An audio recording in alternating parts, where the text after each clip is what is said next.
제가 언젠가 이런 분의 이야기를 건너들은 적이 있습니다. 이분은 보험을 들지 않으신대요. 우리가 보험을 드는 것은 미래에 있을 어떤 안 좋은 일에 대해 대비하는 것이잖아요. 근데 그분은 이런 보험을 드는 것이 하나님을 향한 믿음이 없는 행위라고 받아들이신 거죠. 그래서 그분은 보험을 들지 않는다고 하셨습니다. 그리고 믿음으로 산다라고 말씀하셨죠. 이 믿음은 하나님께서 모든 것을 다스리신다는 그 믿음으로 산다라고 말씀하셨던 것이었죠. 제가 또 다른 분의 이야기를 들은 적이 있는데 이분은 모든 것을 하나님께 여쭈어서 그분의 뜻에 따라서 행동하신다는 분이셨습니다. 그래서 이분은 인간의 계획은 의미가 없고 기도의 자리에서 하나님께 매달리고 그분이 말씀하신 것을 기다리신 데에 시간을 많이 쏟으신다고 하셨습니다. 이 두 분의 말을 제가 이어서 들은 것은 아니고요. 그냥 이렇게 시간에 걸쳐서 이렇게 한 분 듣고 또 다른 이야기를 듣고 그렇게 했는데 참 대단한 믿음이라고 저는 생각했습니다. 엄청나신 분들이다. 야. 그런데 제 생각엔 또 이런 생각도 들었습니다. 이분들의 믿음이 올바른 믿음일까? 라는 생각도 들었습니다. 여러분은 어떻게 생각하십니까? 어떻게 사람이 미래에 대비하거나 계획을 세우지 않는 것이 하나님께서 주인 되는 것을 정말 신뢰하는 것이라고 이렇게 하는 것이 그런 마음 믿음의 표현일까요? 이런 모습들이 하나님을 전적으로 의존하는 삶이라고 말할 수 있을까요? 오늘 야고보 사도는 우리에게 아주 치밀하게 계획을 세우는 한 부류의 사람들을 소개하면서 이 질문에 대해서 답을 하고 있습니다. 오늘 본문에서는 아주 세세한 계획을 세우는 한 사람에 대한 그런 사람 부류들에 대해서 권면으로 시작합니다. 여기서 이 사람들은 시기와 장소, 기간, 거기서 할 활동과 목적까지 다 계획했습니다. 13절에서 이렇게 말하죠. 제가 읽어드리겠습니다. 들으라, 너희 중에 말하기를 오늘이나 내일이나 우리가 어떤 도시에 가서 거기서 1년을 머물며 장사하며 이익을 보리라 하는 자들아. 야고보 사도는 지금 이들에게 말하고 있습니다. 그런데 이들이 계획을 세우고 있는데요. 이들은 시기와 장소와 기간과 활동과 목적을 다 계획했습니다. 이들의 시기는 오늘이나 내일이었고요. 장소는 어떤 도시라는 장소였습니다. 기간은 1년이었고요. 그리고 활동 내역은 그곳에서 장사를 하겠다는 것이었고 목적은 이익을 보겠다는 것이었습니다. 아주 훌륭한 계획입니다. 아주 훌륭한 계획이요. 이런 야고보 사도의 말은 교회 내에 상인들을 가리키는 것이 확실해 보입니다. 당시 상인들은 로마 전역을 연결하는 도로망과 해상 항로를 이용해서 장사를 했습니다. 로마 통치권에 있는 도시라면 당시는 어디든지 비교적 자유롭게 드나들 수 있었습니다. 그리고 폼페이오스 장군라는 의미에서 지중해 바다의 해적들이 다 소탕이 되어서 로마 제국 내에서 길이 육로로도 해로로도 잘 닦여 있는 시대였습니다. 그래서 상인들이 어느 지역으로 이동해서 그곳에서 장사를 하고 다시 돌아오는 일이 비교적 안전하게 진행될 수가 있었던 것이죠. 또 여기서 1년을 머문다고 하는데 이것은 당시 일반적인 상거래 방식이었습니다. 계절풍의 영향으로 항해가 가능한 시기가 정해져 있었고 한 도시에 가서 물건을 팔고 다음 시즌을 기다려서 다른 물건을 사서 돌아오는데 보통 1년 정도가 걸렸기 때문입니다. 그런데 이상하게도 야고보 사도는 이 아주 치밀하고 성실한 상인들을 향해서 혼을 내밀고 있습니다. 이들은 당시 환경에서 할 수 있는 최선의 준비를 해서 이런 일을, 자신의 일을 열심히 하는 사람들이었습니다. 그런데 야고보는 그들을 향해서 이렇게 말하죠. 너희는 잠깐 보이다 없어지는 안개라고 말하며 그들의 계획을 마치 꺾어버리는 것처럼 보입니다. 언뜻 이 말씀을 보면 내일 일을 모르는 주제에 무슨 계획이냐, 다 부질없다 하는 식의 허무주의처럼 들리기도 합니다. 그렇다면 정말 성경은 우리가 인생에서 계획을 세우는 것 자체를 금지하고 있는 것일까요? 신자라면 앞서 말했던 그런 예화처럼 아무런 계획 없이 하나님을 믿으면서 하루하루를 살아가야 하는 것일까요? 우리가 성경의 다른 인물만 보아도 사실 이것이 옳지 않다라는 것을 알 수 있습니다. 성경은 결코 무계획을 믿음이라고 말하지 않기 때문입니다. 오히려 하나님의 사람들은 미래를 대비했던 사람들이 있었습니다. 우리가 잘 알고 있는 느헤미야가 있죠. 이 사람은 예루살렘 성벽을 재건하는 데 있어서 왕의 허락을 구합니다. 그리고 구하기 전에 미리 필요한 것들이 무엇인지, 통행증이 무엇인지, 통행증도 필요한 것을 계산했고 그 왕 앞에서 구하게 됩니다. 또 예루살렘에 도착해서는 밤에 몰래 지형들을 탐사합니다. 그리고 실사를 마치죠. 그리고 적들의 방해를 생각하면서 한 손에는 병기를 들고 한 손에는 연장을 들게 하는 위기관리 계획까지 세웠습니다. 또 사도 바울 역시 계획을 세웠던 것으로 보입니다. 명시적으로 보이지 않지만 그의 행적을 보자면 사도 바울 역시 성령님의 인도를 따르지만 아주 전략적인 선교를 한 것으로 보입니다. 당시 로마 제국의 주요 거점인 에베소와 고린도와 빌립보 같은 곳을 중심으로 복음을 전하고 그리고 그것을 기점으로 주변 지역에 복음이 퍼져나가게 하는 전략을 세웠던 것으로 보입니다. 또 로마를 거쳐서 스페인까지 가겠다는 장기적인 로드맵까지 가지고 있었던 것으로 보입니다. 이를 통해서 볼 때 이것은 야고보 사도가 오늘 본문에서 말하는 것은 단순히 계획의 문제는 아닙니다. 사실 본문에서도 계획 자체는 인정하는 것을 볼 수 있습니다. 15절에서는 이렇게 말하죠. 야고보 사도는 아무 계획도 세우지 말고 가만히 있어라라고 하지 않습니다. 오히려 우리가 살기도 하고 이것이나 저것을 하리라 할 것이거늘 이라고 말합니다. 여기서 이것이나 저것을 한다는 것은 우리의 일상적인 계획을 말합니다.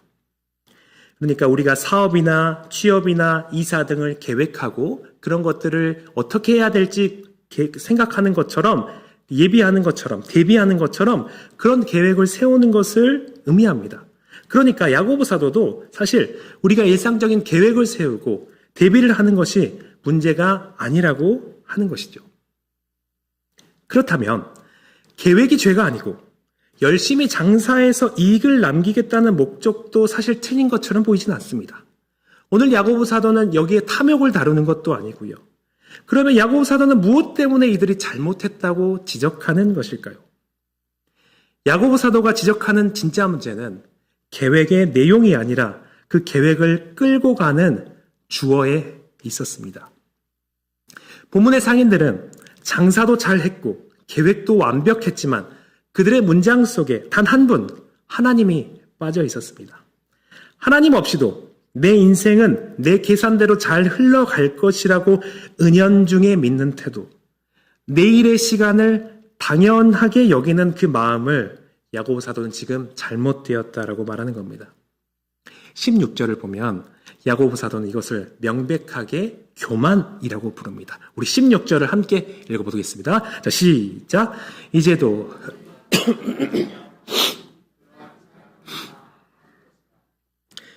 여기서 너희가 허탄한 자랑을 하니 라고 하는데 이것은 교만을 자랑하다라고 하는 허탄한이 이제 형용사로 해서 자랑을 수식하는 걸로 되어 있지만 이것을 헬라어로 보자면 교만을 자랑한다라고 볼 수 있습니다.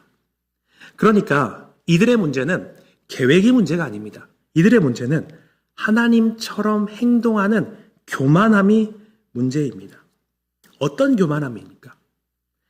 바로 내일 일을 알지 못하는데 그 내일 일을 자신의 계획대로 뜻대로 이룰 수 있다고 믿는 것이 바로 그의 문제인 것입니다. 그 17절에서 말하는 바처럼 그분의 뜻에 따라서 그분을 인정하고 그분의 뜻 가운데서 살아야 하는 것을 아는데도 불구하고 행하지 않는 죄를 말하는 것입니다. 그리고 이 주제는 바로 전주에 나누었던 그 주제와 바로 연결이 됩니다. 어떤 주제입니까? 인간이 하나님의 자리에 앉는 그 주제이죠. 인간이 율법을 판단하면서 이웃사랑이라는 율법을 판단하면서 하나님의 자리에 앉아서 옳고 그름을 재단했던 것처럼 이제 이 인간이 이제 내일 일을 알지 못하면서 마치 운명의 주관자처럼 자신의 뜻을 이루는 하나님처럼 행동한다는 것입니다. 이들의 문제는 하나님이 없이도 내 인생은 내 계산대로 잘 흘러갈 것이라고 믿는 교만함이죠. 그런데 여러분, 우리는 이 본문을 읽고 이런 이들의 말을 생각해 볼 때에 사실 우리와 전혀 관계가 없다라고 생각할 수 있습니다. 왜냐하면 우리는 대놓고 내 인생은 내 맘대로야, 내 맘대로 할 거야 라는 그렇게 외치는 사람들이 아니기 때문입니다. 우리는 다 믿음이 있고 주님의 은혜를 아는 사람들이죠. 그래서 이 상인들의 이야기가 조금 멀게 느껴질지도 모릅니다. 하지만 우리의 일상을 가만히 들여다보면 우리에게도 이들과 닮은 은근한 당연함이 있다는 것을 발견하게 됩니다. 여러분 한번 생각해 보십시오. 우리는 내일 아침에 눈을 뜨는 것을 단 한 번도 의심해 본 적이 없습니다. 내년이면 아이가 학년에 올라가는 것을 너무나 자연스러운 상식으로 생각합니다. 우리는 내일 보자 라는 인사를 하면서 그 내일이 오지 않을 수도 있다라는 사실을 단 한 번에도 계산을 넣지 않습니다. 마치 그 내일이 당연하게 내게 주어진다라고 생각하는 것처럼요. 이게 지금 나쁜 의도라고 하는 것이 아닙니다. 나쁜 의도는 아닙니다. 하지만 오늘 본문에서는 이 지점을 주목합니다. 우리가 너무나도 당연하게 여기는 그 내일의 계획 속에 정작 그 시간을 허락하시는 하나님의 자리가 보이지 않는다는 것입니다.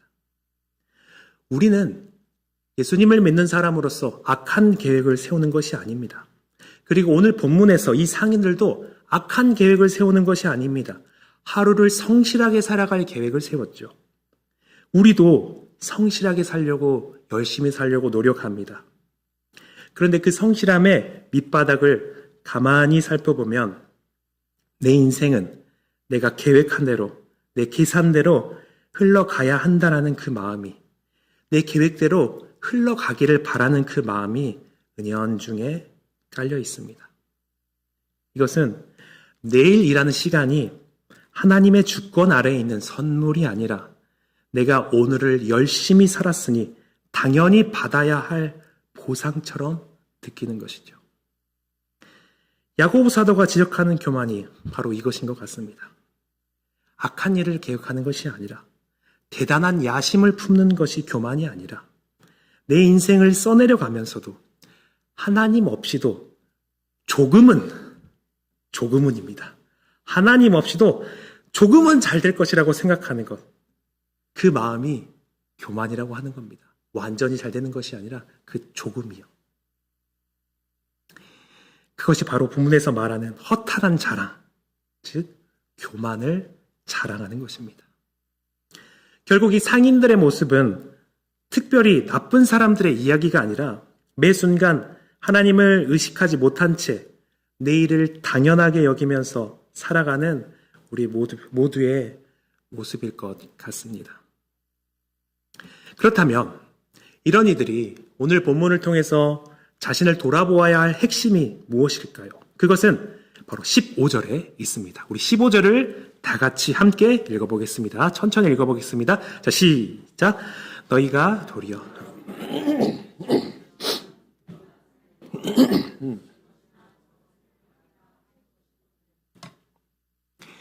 오늘 본문의 핵심은, 그리고 오늘 제목은 주의 뜻이면입니다. 주의 뜻이면. 주의 뜻이 핵심이죠. 그런데 우리는 이 주의 뜻이라는 말을 들을 때 보통 어떻게 생각할까요? 여러분 혹시 짜장면 먹을지 짬뽕 먹을지 하나님께 물어보셨습니까? 저는 해봤습니다. 제가 신앙에 열심히 아주 있을 때 하나님의 뜻에서 따라서 살고 싶다라는 그 열정이 불타오를 때가 있었습니다. 그래서 하나님의 음성 듣는 법과 같은 그런 부류의 책들을 제가 본 적이 있습니다.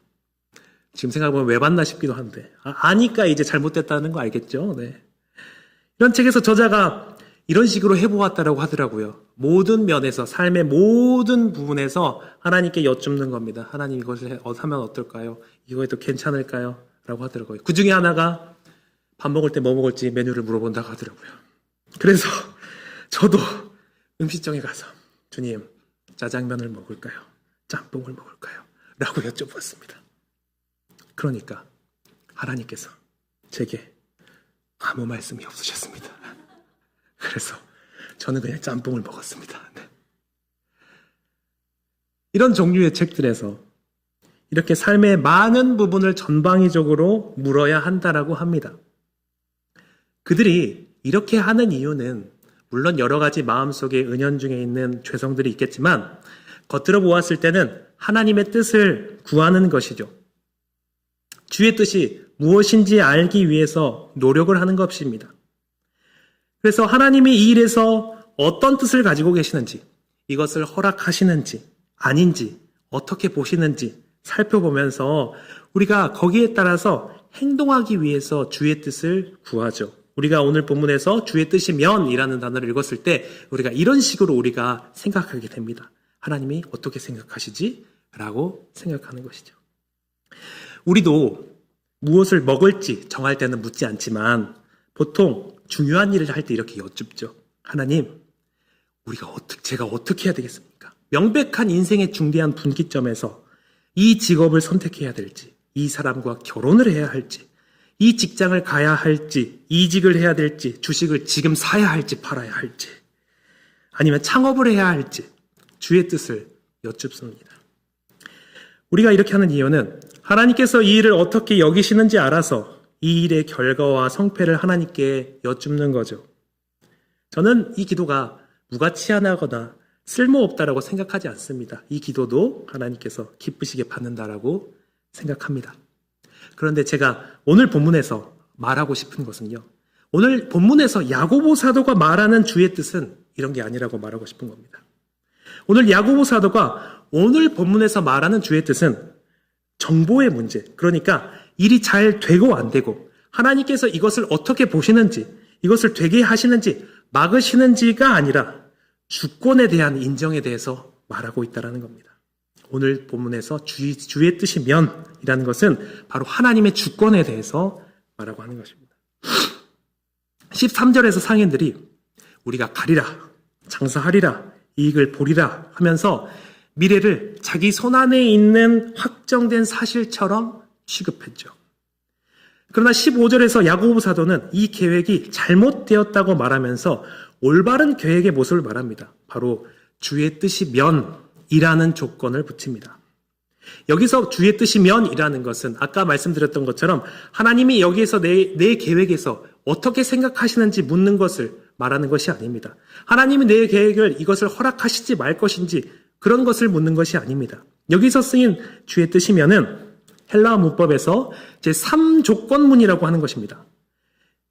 이 문법이 말하는 것은 뭐냐면 불확실성과 가능성에 대해서 말합니다. 쉽게 말해서 이런 겁니다. 우리가 계획은 세울 수 있지만 그 계획이 되게 하시는 분은 오직 하나님이시기에 그 결과가 어떻게 나타날지는 우리는 결코 장담할 수 없다라는 것을 말해주는 겁니다. 그러니까 주의 뜻을 구하라는, 주의 뜻이면이라는 것이 주의 뜻이 무엇인지 물어봐라라는 것이 아니라 사실 하나님의 주권에 따라서 우리의 모든 계획이 달라질 수 있다라고 말하는 것입니다. 또 우리는 흔히 주의 뜻이면이라는 말을 마법의 주문처럼 생각하곤 합니다. 계획을 다 세워놓고 마지막에 이 문장 하나를 덧붙이면 하나님께서 결제해 주실 것 같은 일종의 결제 도장처럼 여기기도 하고요.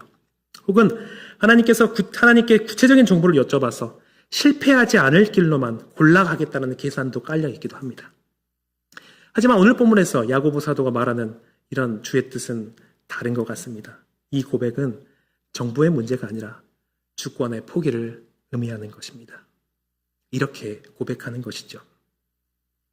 하나님, 제가 최선을 다해 장사할 계획을 세웠고 어떤 도시로 갈 계획도 세웠습니다.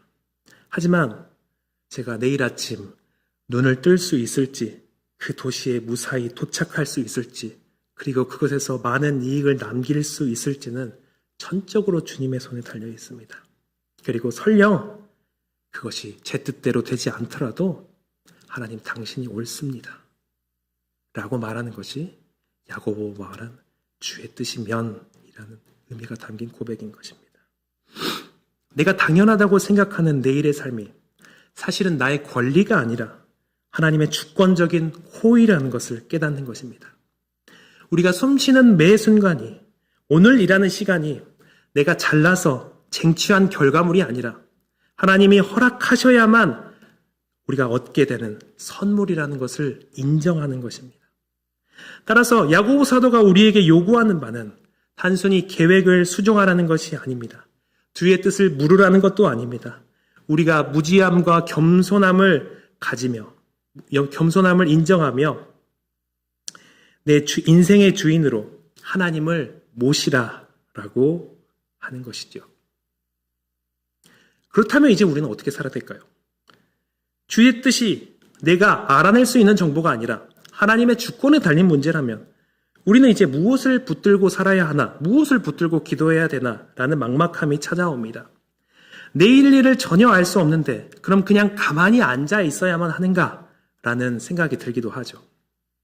사실 우리가 신앙생활하면서 가장 힘든 게 이 모른다는 사실이지 않습니까? 그런데 하나님께서는 사실 이미 알려주셨습니다. 우리가 어디에 인생의 에너지를 쏟아야 할지, 무엇을 붙들어야 할지 아주 선명한 기준을 하나 주셨습니다. 바로 하나님의 뜻을 바라보는 두 가지 시선입니다. 우리는 그 해답이 담긴 신명기 29장 29절의 말씀을 우리 함께 볼 텐데요. 우리 화면에 띄워주시면 우리 다 같이 읽어보도록 하겠습니다. 자, 노란색으로 칠해진 부분도 주의하시면서 읽어보도록 하겠습니다. 자, 시작! 감추어.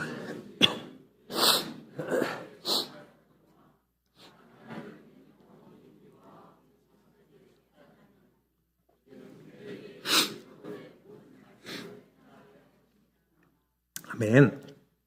여기서 우리는 하나님이 모든 미래를 우리에게 다 알려주시는 것이 아니라 당신만이 주관하시는 영역과 또 우리가 순종하며 살아가야 할 영역을 명확하게 구분해 두셨음을 발견하게 됩니다. 감추어진 일은 하나님의 주권에 속하며 그 일이 일어나기 전까지는 알 수 없는 일에 대해서 말합니다.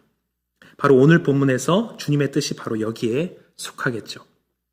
하나님께서 미리 알려주신다면 알 수 있는 것이고 알려주시지 않는다면 지난 후에야 알 수 있게 되는 일입니다. 어쩌면 영원히 알 수 없기도 하겠죠. 내일이 계약이 성사가 될지, 합격을 할지, 회사에 들어가게 될지, 비가 올지, 건강에 문제가 생길지 이런 일들이 바로 이렇게 감추어진 일이라고 볼 수 있겠습니다. 그리고 나타난 일은 우리에게 명확하게 알려주신 하나님의 법과 명령입니다. 이것은 우리가 어떻게 살아야 할지에 대한 기준입니다. 그리고 이미 나타난 이 일, 나타난 하나님의 뜻은 우리가 성경을 통해서 분명하게 알 수 있습니다. 서로 사랑하라. 항상 기뻐하라. 정직하라. 구제하라. 공의를 행하라. 이런 일이죠. 우리에게 알려주신 일입니다. 그리고 우리는 이 나타난 일을 우리의 계획 속에 포함시키는 것이 바로 하나님의 주권을 인정하면서 사는 것입니다. 바로 여기서 우리가 일상생활 속에서 하나님의 주권을 인정하며 사는 방법에 대해서 듣게 되죠. 우리가 하나님의 뜻을 모르기 때문에 마음대로 살아가는 것이 아닙니다. 우리는 감추어진 일이 하나님께 속해서 알 수 없기에 알지 못하는 미래를 하나님께 맡기는 거죠. 그분을 신뢰하면서요. 그분은 선하시기 때문에요. 그래서 그분이 선히 인도하실 거라고 믿는 겁니다. 그리고 우리에게 주어지고 순종할 수 있는 분명한 하나님의 뜻인 성경 말씀을 따르는 것입니다.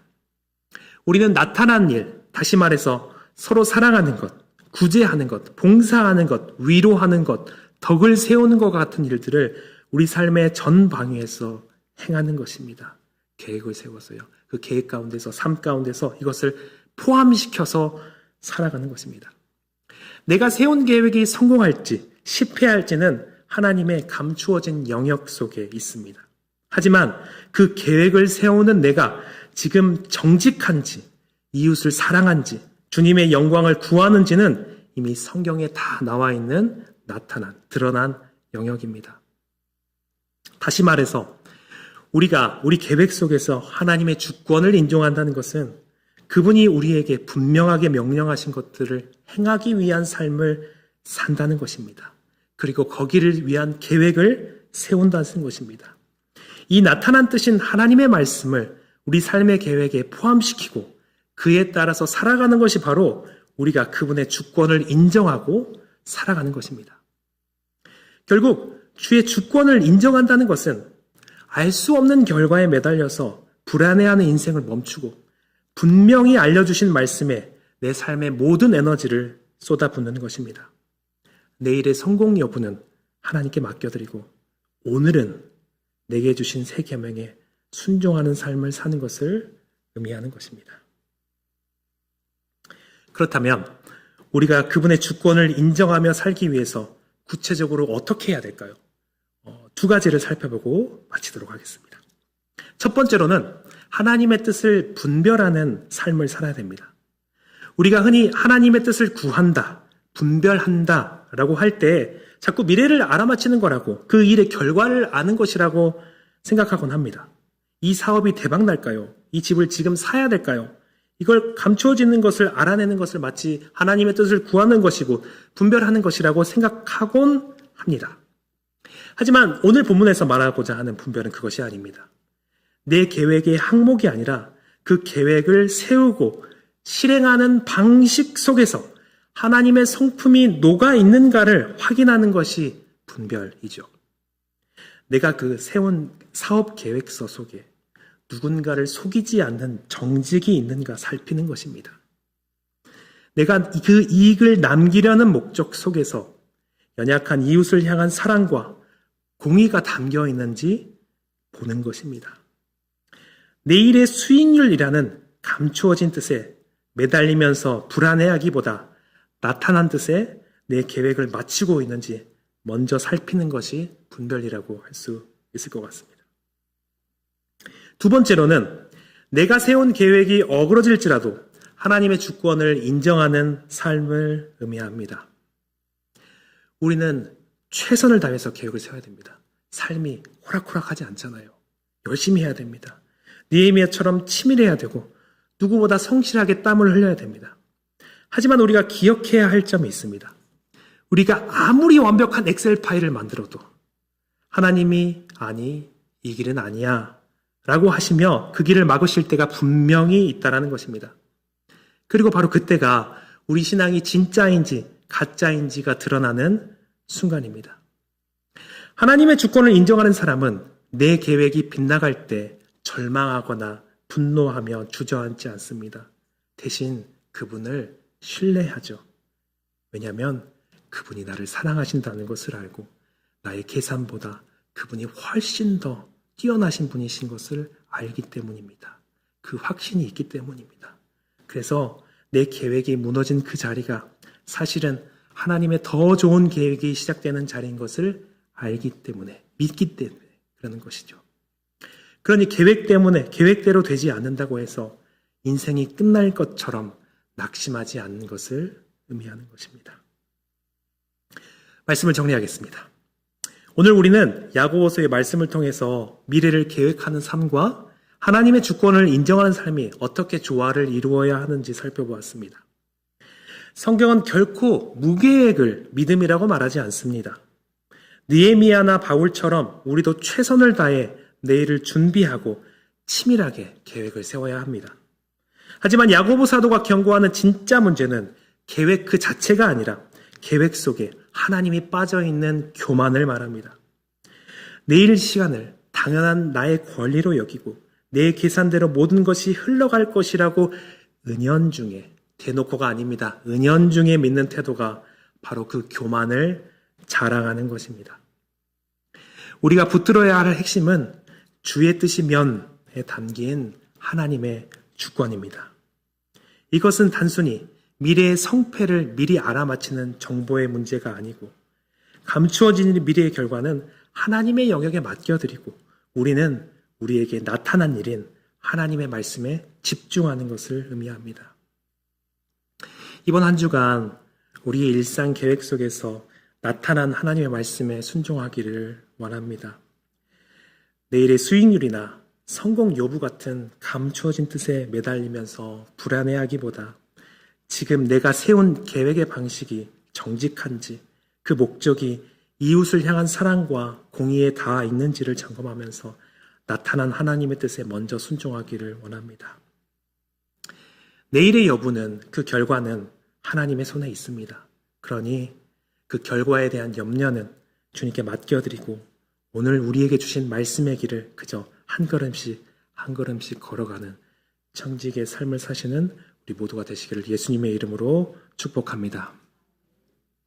우리 말씀을 생각하시면서 함께 기도하겠습니다. 우리 두 가지 제목 가지고 기도할 텐데요. 첫 번째는 우리가 하나님의 감추어진 뜻에 매달려 불안하기보다 오늘 내게 주신 나타난 뜻인 하나님의 말씀에 먼저 순종하게 하옵소서라고 기도하겠습니다. 두 번째로 내 계획이 어그러지는 순간에도 하나님의 선하심과 주권을 온전히 신뢰하게 하옵소서라고 기도하겠습니다. 우리 함께 이 기도 제목 가지고 또 말씀을 드리면서 생각하신 것 기도 제목 가지고 함께 기도하겠습니다. 살아계신 하나님 아버지, 주님께서 우리를 사랑하시면서 불러주셨습니다. 주님, 모든 미래가 주님께 속하였음을 고백합니다. 그리고 주님께서 주권을 가지고 그것을 통치하고 계시다는 것 또한 믿습니다. 주님, 그러니 우리에게 주신 그 나타나고 드러난 뜻을 우리가 성실하게 수행하기를 원합니다. 우리 일의 결과가 어떻게 될지 그것을 의미하고 그것을 뜻하는 것을 바라는 것이 아니라 하나님께서 어떻게 하실지 그것을 구하면서 마음을 졸이면서 기다리는 것이 아니라 우리에게 이미 나타나신 그 하나님의 뜻을 우리가 성실히 행하고 하나님의 뜻을 우리 모두가 되게 하여 주시옵소서. 주님, 그것이 우리의 힘으로 할 수가 없습니다. 아버지 하나님, 성령님으로서 우리에게 임하여 주옵소서. 사도행전에서 보여주신 것처럼 성령 하나님께서 우리에게 임하여 주셔서 우리의 모든 일상 가운데서 주님을 기쁘시게 하는 삶과 주님께 영광을 돌리는 삶을 살게 하여 주시옵시고 복음의 증인으로서 살아가는 우리의 삶을 살아가게 하여 주시옵소서.